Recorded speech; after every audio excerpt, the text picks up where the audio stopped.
Good morning students. BSc part 2nd, paper 3rd, electronics. Today we are going to discuss some network theorems which are very useful in the analysis of complicated networks.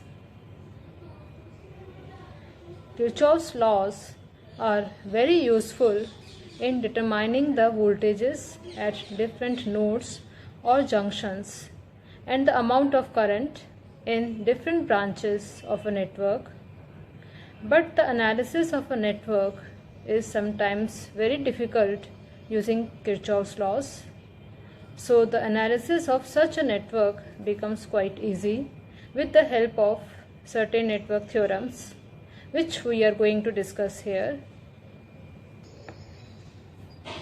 Kirchhoff के नियमों की सहायता से हम किसी भी जाल की शाखाओं में धारा का मान तथा संधियों पर वोल्टताओं का मान ज्ञात कर सकते हैं, किंतु कुछ जटिल जालों का विश्लेषण किरचॉफ के नियमों से करना भी बहुत कठिन हो जाता है। ऐसे जालों का विश्लेषण प्रमेयों की सहायता से करना सुगम होता है। ऐसी ही कुछ नेटवर्क थ्योरम्स को हम आज पढ़ने वाले हैं। सबसे पहली थ्योरम है सुपरपोजिशन थ्योरम, अध्यारोपण प्रमेय।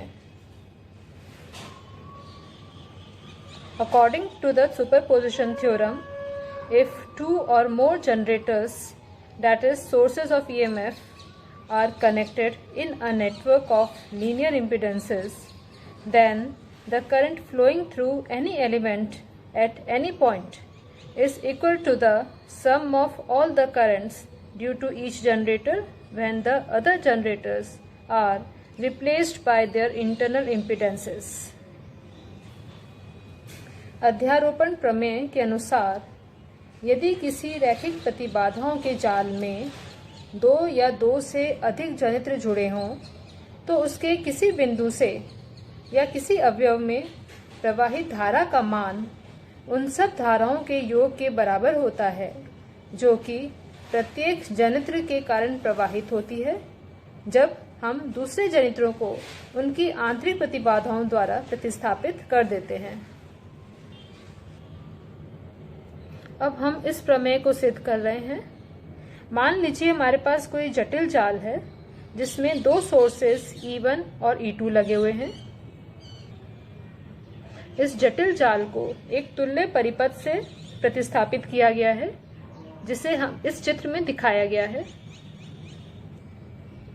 यहाँ दो सोर्सेस हैं E1 और E2 और तीन प्रतिबाधाएं लगी हुई हैं Z1, Z2 और Z3।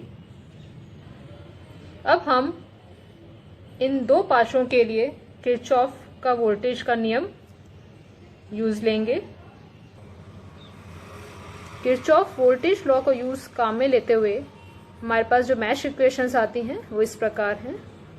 E1 is equal to Z1 I1 plus Z3 I1 plus I2, जिसे हम इस प्रकार भी लिख सकते हैं Z1 plus Z3 I1 plus Z3 I2। और इसी प्रकार दूसरे लूप के लिए इक्वेशन होती है E2 is equal to Z2 I2 plus Z3 I1 plus I2, this is equal to Z3 I1 plus Z2 plus Z3 I2। ये equations 1 और 2 हैं। इन इक्वेशंस को सॉल्व करने के लिए हम पहले फर्स्ट इक्वेशन को Z2 प्लस Z3 से मल्टीप्लाई करते हैं और सेकेंड इक्वेशन को Z3 से मल्टीप्लाई करते हैं। इस प्रकार हमारे पास जो दो इक्वेशंस आती हैं वो इस प्रकार हैं। Z2 plus Z3 E1 is equal to Z1 plus Z3 into Z2 plus Z3 I1 plus Z2 plus Z3 I2। और दूसरी इक्वेशन है Z3 E2 is equal to Z3 square I1 plus Z2 plus Z3 I2। अब दूसरी equation को पहली equation से minus करते हैं, सब्ट्रैक्ट करते हैं। सेकेंड इक्वेशन को फर्स्ट इक्वेशन से माइनस करने पर हमें I1 का मान प्राप्त होता है जो इस प्रकार है I1 is equal to Z2 plus Z3 E1 divided by Z1 Z2 plus Z2 Z3 plus Z1 Z3 minus Z3 E2 divided by Z1 Z2 plus Z2 Z3 plus Z1 Z3। यह I1 का मान है। इसी प्रकार I2 का मान निकालने के लिए हम फर्स्ट इक्वेशन को Z3 से मल्टीप्लाई करेंगे और सेकेंड इक्वेशन को Z1 प्लस Z3 से मल्टीप्लाई करेंगे, और फिर हमारे पास जो इक्वेशंस आती हैं वो इस प्रकार हैं। Z3E1 is equal to Z3 Z1 plus Z3 I1 plus Z3 square I2, और दूसरी इक्वेशन है Z1 plus Z3 E2 is equal to Z3 Z1 plus Z3 I1 plus Z1 plus Z3 Z2 plus Z3 I2। यहाँ भी दूसरी equation को पहली equation से minus करने पर हमें I2 का मान प्राप्त होता है, जो इस प्रकार है। I2 is equal to minus Z3E1 divided by Z1 Z2 plus Z2 Z3 plus Z1 Z3 plus Z1 plus Z3 E2 divided by Z1 Z2 plus Z2 Z3 plus Z1 Z3। यह equation 4 है। इस प्रकार equation 3 और equation 4 से हमें I1 और I2 के मान प्राप्त हो गए हैं। इस प्रमेय को सिद्ध करने के लिए हमें कोई भी एक अवयव लेना होगा। यहाँ हम मान लीजिए Z1 लेते हैं, तो हमें Z1 के लिए इस थ्योरम को प्रूव करना है। इसका अर्थ यह हुआ कि Z1 में से दोनों जनित्रों की उपस्थिति में जो धारा प्रवाहित होती है वह धारा प्रत्येक जनित्र के कारण प्रवाहित धाराओं के योग के बराबर होगी। अब हम परिपथ में पहले E1 को लेते हैं। E1 की उपस्थिति में Z1 में से जो धारा प्रवाहित हो रही है, मान लीजिए वह I1 प्राइम है। I1 प्राइम का मान निकालने के लिए हमने लिखा I1 prime is equal to E1 upon Z1 plus Z2 Z3 upon Z2 plus Z3। यहाँ Z2 और Z3 समांतर क्रम में जुड़े हुए हैं और इनका समांतर क्रम का कॉम्बिनेशन Z1 के श्रेणी क्रम में जुड़ा है, इसलिए कुल प्रतिबाधा हो गई Z1 plus Z2 Z3 upon Z2 plus Z3। इससे I1 प्राइम का मान आता है E1 Z2 plus Z3 divided by Z1 Z2 plus Z1 Z3 plus Z2 Z3। अब हम परिपथ में से E1 को हटा देते हैं और सिर्फ E2 को रखते हैं। E2 की उपस्थिति में अब हमें I1 डबल प्राइम का मान निकालना है। इसके लिए पहले I2 डबल प्राइम का मान निकालना होगा। I2 डबल प्राइम का मान है E2 upon Z2 plus Z1 Z3 upon Z1 plus Z3।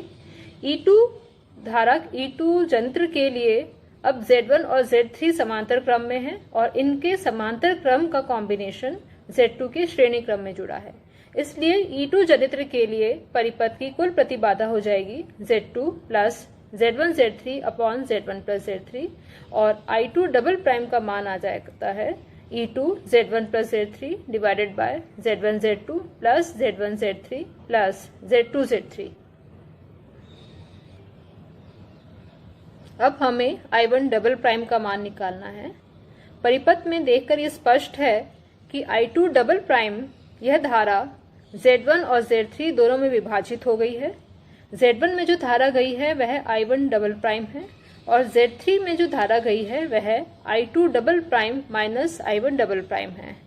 इन दोनों धाराओं का जो रेशियो है वह प्रतिबाधाओं के रेशियो के इनवर्सली प्रोपोर्शनल होगा। इससे I1 डबल प्राइम का मान निकल के सामने आता है, तो I1 डबल प्राइम का मान हो गया Z3 I2 double prime divided by Z1 plus Z3। इस एक्सप्रेशन में I2 डबल प्राइम का मान रखते हैं तो हमें I1 डबल प्राइम का मान मिल जाता है।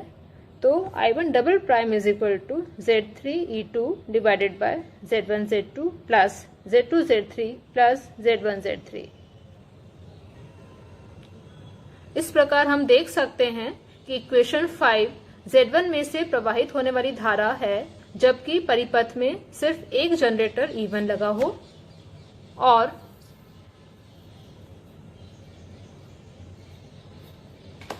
एक्सप्रेशन 6 Z1 में से प्रवाहित धारा है जब परिपथ में E1 नहीं लगा होता है और सिर्फ E2 जनरेटर लगा होता है,